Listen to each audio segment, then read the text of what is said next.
Hello everyone, and welcome back to the radio shop. Today on the bench we have a Yaesu FT726R. This is a VHF UHF semi mode, although they call it an all mode tri-bander. This radio holds 3 different modules at a time to work various frequencies. Now the reason I call it a semi mode because it's lower sideband, upper sideband, CW and FM. There's no AM in this radio. So if you wanted to work some VHF AM, this is not the radio to use. So, although they say all mode, it's not.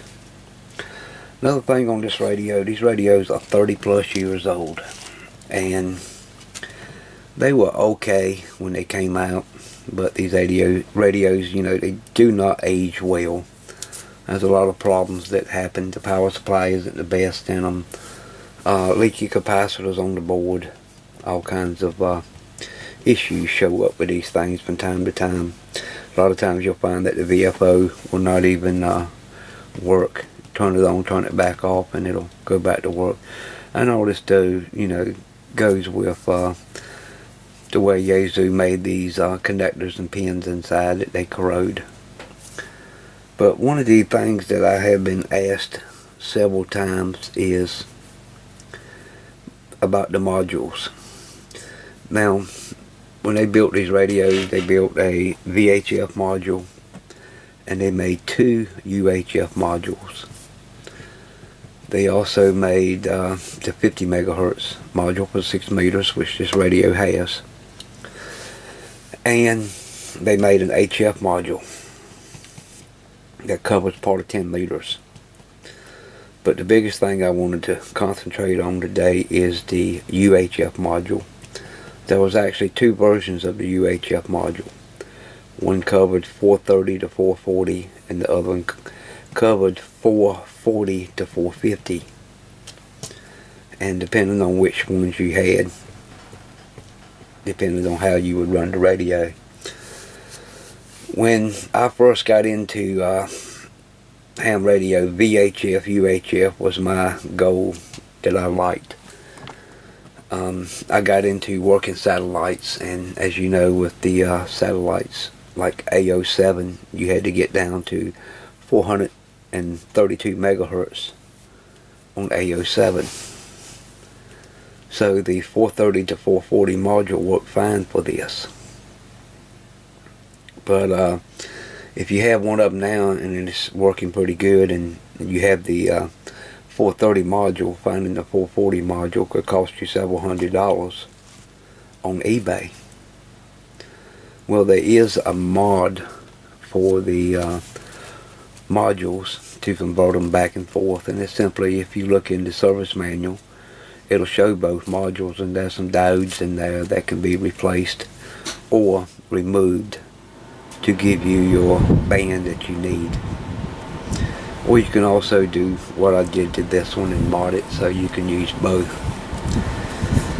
The problem with repeaters today is that most of them run tone squelch. They did make a tone squelch module for this radio, although you set it's on one tone, and that's what it uses across the whole board. Now there's other manufacturers that have made external tone modules that was adjustable, like CES, where you could just pick the tone that you want just by simply rotating the dial and pushing the button and rotate through again to cover all the tones. So we'll get into how to change the UHF module to cover the full band. So this is basically what the module looks like. This is one of 3 of the modules that goes in these radios, and this is one of my spare that I use for testing. And you can see this is the 144 megahertz module. Across the top we had 2 different pin headers here, and down here on the bottom you have another pin header. And as I said before, a lot of the problems is these connections corrode over time, and you know, the connector just plug onto it. There's no lock. They're kind of loose. They don't fit that very well, and they've caused a lot of problems. So sometimes you get problems with these radios. Just pull these out, put some deoxit on them, stick the pin header on, you know, off and on several times and clean them, or just take a brass brush and clean them. But like I say, this is basically just what the module looks like. You can see this has the SO239, and there's a speaker port on the back of the module. It's a die-cast aluminum case with some sheet metal wrapped around it, and there's two boards inside.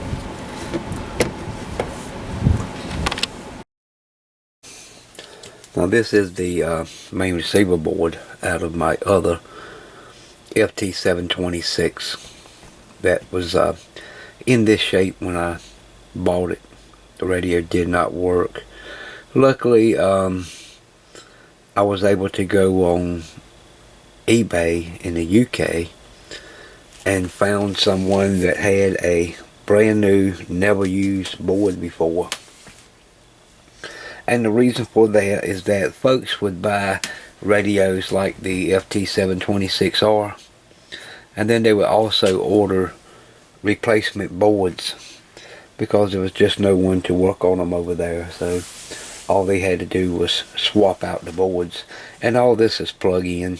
You know, you just pull the old board out, put the new board in, bolt it down, put all the connectors on it, you're good to go. They come tuned in line from the factory. Now when I first started out with Doug Beckwith N4CZT, which is now a silent key, he had various different radios, and the FT726 was one of the radios he did have, and that is why I always wanted one. When I bought one and I turned around and I bought a second one. Basically when I got into satellites, I started out with a Echo 70. It was a 70 centimeter mobile style single sideband transceiver, and I also had a Yaesu FT221R. It was the VHF all mode, and then later I picked up a multi 2700 all mode with Oscar function in it, so it would transmit VHF and it would receive on 10 meters for working the old Russian Sputnik satellites. And then later on I went ahead and picked up the 726, which has been one of my main satellite rigs for many years. When I first got this one, it was set up for EME, and as you can see, there's still a place here in the side where there was two B and C connectors that came out. And the reason for that is that there was no switching between receive and transmit. Your two receiver antenna ports was up here, one for UHF, one for VHF, and then you had your regular transmitter ports in the back. So they were just, you know, disconnected, bypass the relays and come straight up here. So as soon as you released the PTT, you were already in the receive mode. There was no delay whatsoever other than the electronic switching, so it bypasses the relays. I removed the antenna ports and put the radio back stock like it was. So as you can see here on this one, we are on, let me turn it, get the glare off. We're covering 430 megahertz right up to 439.9999, and this is the way this is the 430 unit. Now I'm gonna go ahead and remove the top and show you that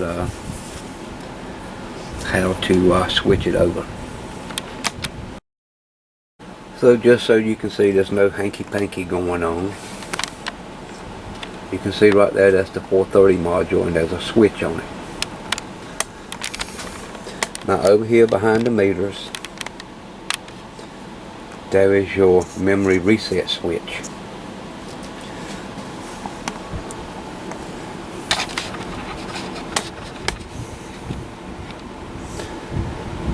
And just to show you, as you see right now, it's covering the 430 to 440 band. I'm going to switch the radio off. Flip the switch on the module up. I'll take one of my dental pits and reach down here and switch the reset switch on. We'll now turn the radio back on.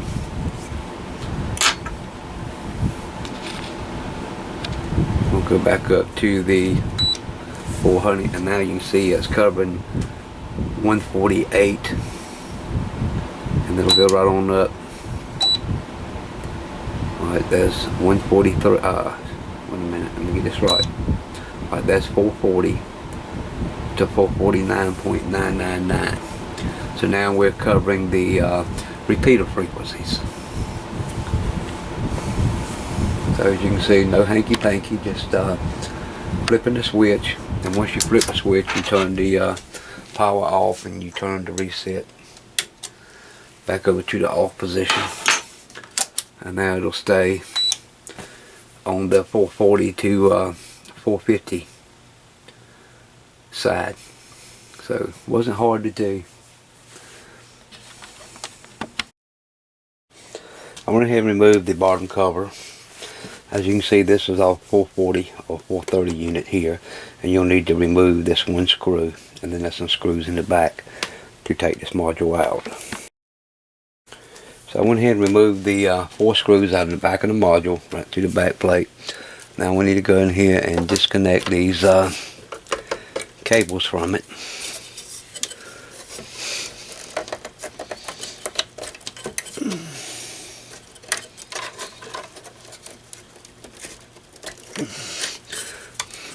Now we can tilt the module and pull the module right out.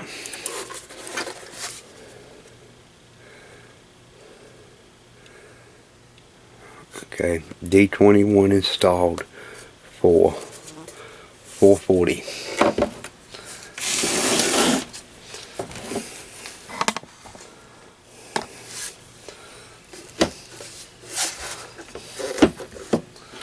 Go ahead and zip the screws out of it right quick.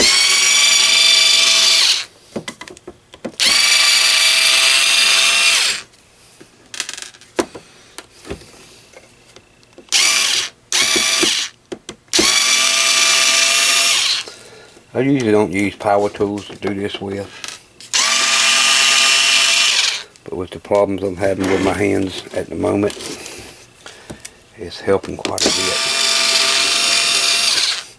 They're alright to use for taking the screws out, but putting them back in, I'd rather use a screwdriver,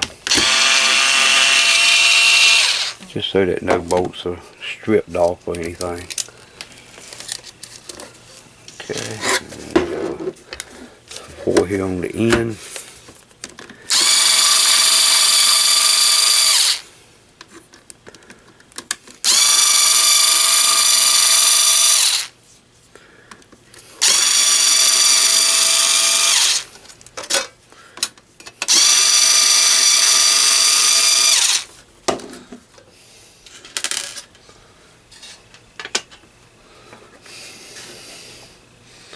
You see the top side, have a crystal filter in here. Does our changeover relay, receive and antenna ports. So if you wanted to basically do what was done in this, you would just remove this TPM connector and plug your receiver straight in.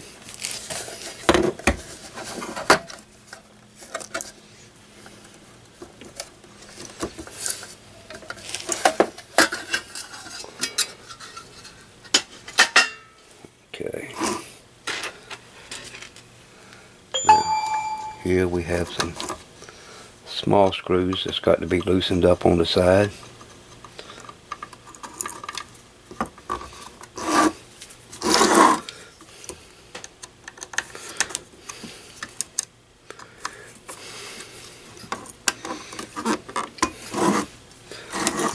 Some on the end too.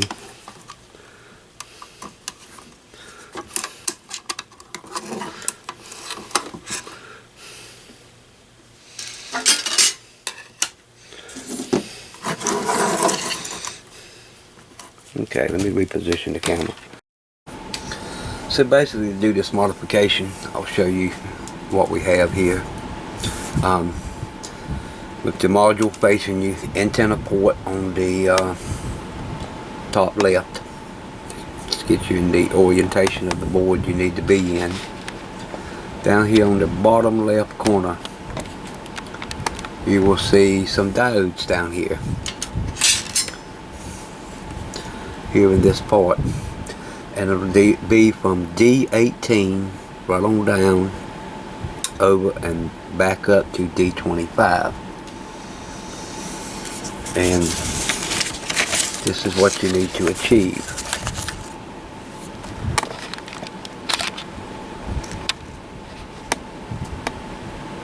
All you can see is D18 and 19 are installed. D20 needs to be removed.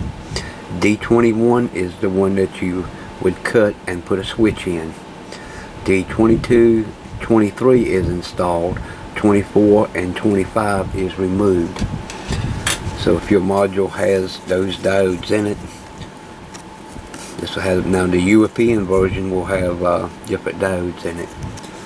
But to get this so you can cover the 430 to 440 and the 440 to 450 band, this is the arrangement you'll need. D21 will be your key diode that is switched in and out. Switch it in for 430 to 440, switch it out, reset for 440 to 450. And as you can see, there was a switch here coming out of the module with two wires, and they go over to D21, and there's a mirror finish on this back corner. That's what's fuzzing up the video. But you can see right there, D21 has been unsoldered and a jumper wire put in where you can switch it in and out. Okay, I put a piece of tape over the metal wrapping the module here, so now you can get a better look. There's D21. You can see it's been cut.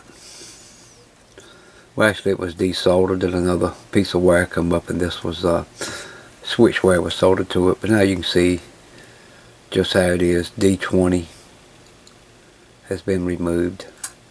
D24 and D25 is removed. And you switch D21 in and out. So that gives you a little bit better view of it than having that reflection coming off that back. It really was messing with the camera, trying to get it in focus. There we go.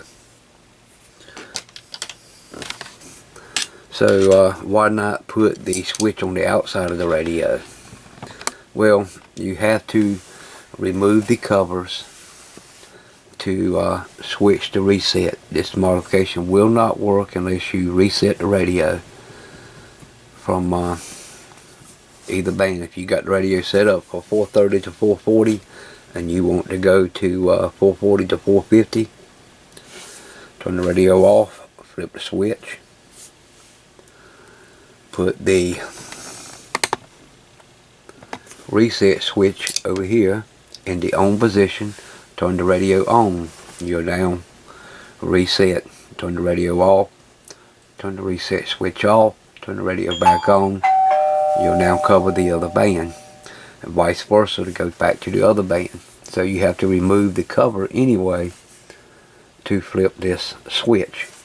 So you do both switches at the same time, and this helps you to cover both bands of the radio. So I just want to share this little tip. Like I say, these radios are okay. There's a lot of problems, you know, due to age, especially in the power supply section. The receive board on the bottom, those capacitors leak pretty bad and can eat the board up. I do have another receiver board that was completely destroyed from leaking electrolytics. There's lots of modifications on the internet for these radios. One thing that I have found on this radio is single sideband recovery is not the best. Receiver's a bit noisy due to the power supply, but you know, there is a lot of mods to help, you know, straighten the little things out. But you know, for all in all, they're not bad radios. This one is definitely in need of a cap job, because this one still has the original caps in it from the factory. You can even see here on the module